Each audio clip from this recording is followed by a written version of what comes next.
What's up guys, it's Super here and welcome to another Injustice 2 video. And I know I missed the Q&A on the day of this week, but there were some other videos I wanted to upload, didn't get a chance to actually make this until today. So the Saturday Q&A video is going up on a Monday. I hope you guys don't mind. Sit back and enjoy the Q&A. Of course, as always, if you guys have your own questions, write them down in the comments section. But for today, I'm going to start off with a question for you guys. This is the question. Now, I asked this on Twitter as well. I'll put up the straw poll right now. Pretty much asked, what is the best recent new addition by NRS in one of their fighting games? Of course, I say new because NRS has provided us with a lot of amazing features in fighting games in the past, but I'm talking about the two newest games, Mortal Kombat X and Injustice 2. Which of these two options, or which of these two new additions to the specific game is better? For me personally, by the way, the two choices, if you don't see them on the screen, are brutalities, the new brutalities that they implemented in Mortal Kombat X, way improved from the brutalities in Mortal Kombat Trilogy, where it was just a series of button combinations and it led to the same end. Or the gear system in Injustice 2. Not only, the customization of your character, but also this inclusion of gear abilities. So, which of those two new additions do you guys think is the best new NetherRealm addition to the individual fighting game? Now, I'll explain why I think brutalities. It's a hard choice, but I think brutalities were one of the greatest things to ever be created for a Mortal Kombat game. These new brutalities, the fact that each individual character had multiple different brutalities, meaning that it created so many hype moments in the actual game. There was so much of the, something special in Mortal Kombat X. So much of it came from these brutalities. Not only the ones you could visually see and do, but the hidden brutalities, the special ones. Blanche brutality that no one knew how to do for a long time until it was discovered. A lot of secret brutalities in the game. That makes Mortal Kombat X very, very special in my opinion, gameplay wise. And that's what I was talking about, like gameplay. And this new addition, it just, to me, it brought Mortal Kombat X to a whole new level with these brutalities because it created so many hype moments. And it gave you something to, sort of go for, to, add a little extra, insult to injury. Let's just say you're kicking your opponent's ass. And not only are you kicking his ass, but you finish him off with a very hard to do brutality, just to add that salt to the wound. It feels great. So to me, brutalities are the best new NetherRealm creation. Gear systems right there as well. If it wasn't for the attributes and the abilities not being able to be used without having to use the added attributes, meaning the gear boost, like the extra attack, extra defense, if the abilities were just there and in player matches you could go in and play the abilities without having the added boost for the gear, I think the gear system would top the brutalities. But the fact that the gear actually increases a lot of your stats, and you have to play with that on. You can't just look cool. You have to actually specifically pick different gear to have a lot of stats to be able to compete with people who may not care about the way the character looks. They just want the highest piece of gear. If it wasn't for that, gear system would be on top for me. But brutalities right now, my favorite new NetherRealm creation. So leave it down in the comment section which one of these two would you say is the best NetherRealm creation. So moving on here, let's start answering some of these questions. SB Savior asks, do you have a schedule for streaming on Twitch? And no, I don't. I think that's why the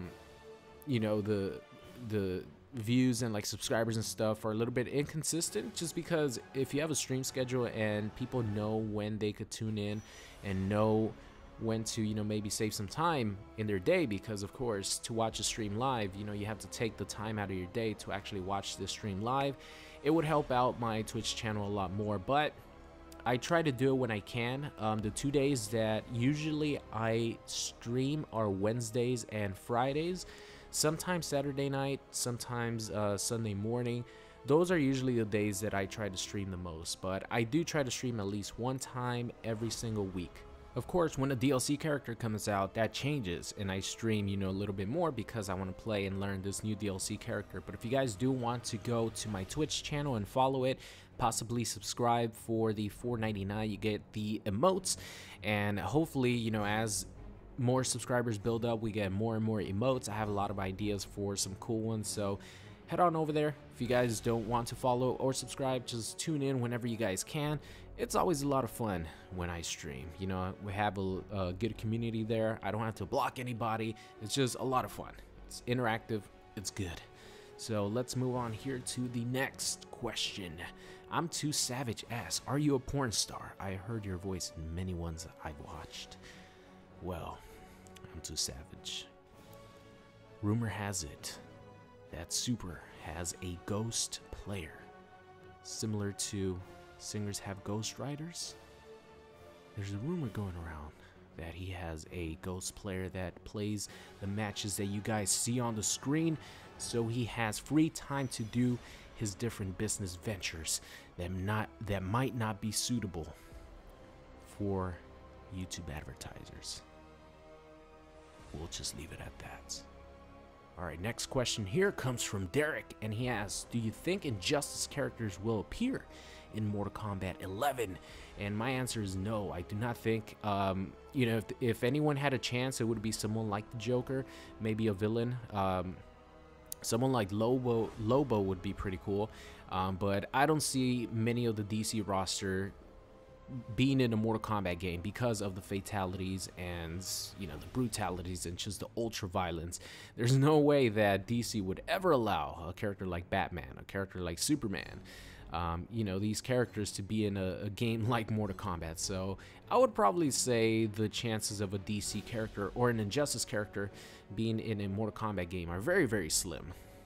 Alright, moving on to Castro. He asks, what's the difference between your favorite character and your main character? Well, Castro, the difference to me is your favorite character is just the character you enjoy playing the most, the one that you have fun playing the most. Your best character is the one that, you know, you sort of main, that you might be the best with or that you play very well with, but that necessarily doesn't end up, it usually never ends up being your favorite character. It might if you only play literally one character, then, you know, those two go hand in hand. But if you play multiple characters, you know, for my example, I play the entire roster. My favorite character is Joker to play, just because I enjoy his setups, I enjoy his combos. His combos could be very creative, but my best character is Superman, because not only is Superman way better than Joker, I just feel very comfortable playing with Superman's forward 2-3, forward 2-3, forward 2-3. So in my opinion, that's the difference. Just because like a character is your favorite doesn't mean he's gonna be your best character, unless you just main one character. So let's move on here. Snoog asks, will you continue to play MKX for us or exclusively Injustice? Well, Snoog, I have streamed Mortal Kombat X, I think twice in the last month, maybe month and a half. So yeah, I have gone back to play Mortal Kombat X occasionally, but of course Injustice is the main game. It's the newest game, so I have to focus on that. And you know, I'm still trying to learn all the matchups. You know, there's so many characters. There's what, 33 characters, I think, somewhere around there, 32. So I still have a lot to learn in Injustice. Like I don't think I'm good at all. I still have a lot to learn, and it takes time. So that's why I'm devoting all my time to this. But occasionally I will go back to playing MKX on stream, and then you guys will see the highlight videos here. So The answer is yes, I will continue to play MKX. It's just not going to be as often as obviously I used to. And once the hype for Mortal Kombat 11 starts coming around, meaning like maybe late in the year, we start getting little hints and teases by Ed Boon, maybe some leaks happen early next year, that's when I'll like start picking it up again and playing a lot more MKX. But the game's always fun. Every time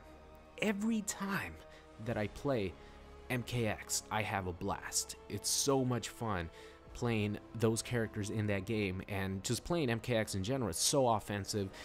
There's so many cool combos you could do, and of course the Predator is in there, Hunter Predator more specifically, Aaron Black, you know, all these characters are so much fun. So yes, I definitely will play more MKX in the future. It's not only going to be Injustice, even though it might look that way just because I upload, you know, at least 2 videos a day, and most of the time they're Injustice videos. But whenever I do get a chance to play MKX, I definitely will.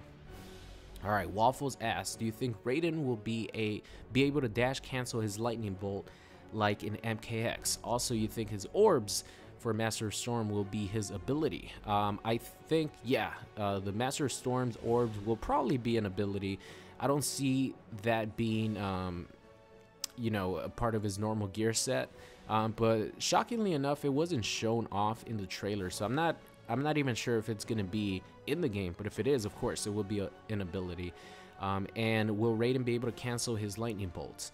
Well, there's a lot of characters that could actually cancel moves by forward dashing and back dashing, so if they maintain something similar, I could definitely see them giving Raiden the ability to dash cancel out of his, you know, maybe a projectile that he has or one of his combo strings that he has. So we're going to have to wait and see about that one, but I definitely see that happening. Let's see. Someone asked what I don't have his name here, unfortunately, but someone asked what are the top gear costumes for characters. I'm actually going to make a specific... I came up with a specific series which you guys will see at some point this week, starting off with probably Sub-Zero, because I might go in order. And the series is pretty much do my absolute #1 favorite gear class, gear combination that I have for each individual character on the roster. Dedicate one video to each individual character on the roster with my favorites pieces of epic gear, or just gear in general, costumes for those characters. So yes, I'm gonna play Cyborg, I'm gonna play Green Arrow, I'm gonna make one video for each individual characters. I think it's gonna be fun because I love, you know, having my favorite gear for each character. And even though I might not have some gear for you know, a lot of gear for some characters like Gorilla Grodd, I'll start saving some up once it's time to maybe play that character and, you know, make a specific class that I really like. So I'll answer that when you guys see those videos, because I'll be talking about their gear a lot. Smoke Arrow asks if you could bring one non-guest character from Injustice 2 into MK11, who would it be? The Joker for sure. Joker would be one of those characters that I would love to see interact with some of the effed up characters in Mortal Kombat, you know. So Joker would be my #1 pick if I could bring a non-guest character from Injustice 2 into MK. So last question here comes from Red Hood, and he asks, do you think that in Mortal Kombat 11 Raiden Sub-Zero will say something about the Injustice 2 universe? I don't really remember any of the intro dialogues for Mortal Kombat X referencing Injustice, but if there is an Injustice character, which I doubt, I think that's when it would happen, because the intro dialogues between the Mortal Kombat characters I think are going to stay Mortal Kombat related. I don't think there's going to be any references to the Injustice world like there is in Injustice with MK, because, you know, the MK characters could easily come into the world of Injustice when it's a lot harder for a DC character to come into the Mortal Kombat world. So it would be really, really cool if they added, you know, maybe very subtle intro dialogues that sort of reference Injustice 2 and the Injustice 2 universe, but I don't see it happening. But we're gonna have to wait and see once we get more, once we start getting, you know, MK11 stuff. I would assume that it would be a lot easier now, because Injustice 2 is like way bigger than Injustice ever was. So now that more people know about the Injustice game, I think there's more of a chance of the Injustice world being referenced in MK11. So that's going to do it for today's Q&A video. Like I mentioned, it's always fun to answer your questions. It actually makes me think a lot about different things, different games, you know, MK11, of course. I'm always thinking about that actually now. I really, really want MK11 news. I miss having a Mortal Kombat game to be very excited about. But I love talking about, you know, just different characters and answering your questions. So that's going to be it. Thank you guys for watching, and I will see you guys next time. What's going on? It's Super here, and thank you for watching today's video. I hope you enjoyed it. If you did, make sure you guys subscribed if you are not already. Also, check out any of these videos linked at the top. Thank you for watching, and I will see you guys next time.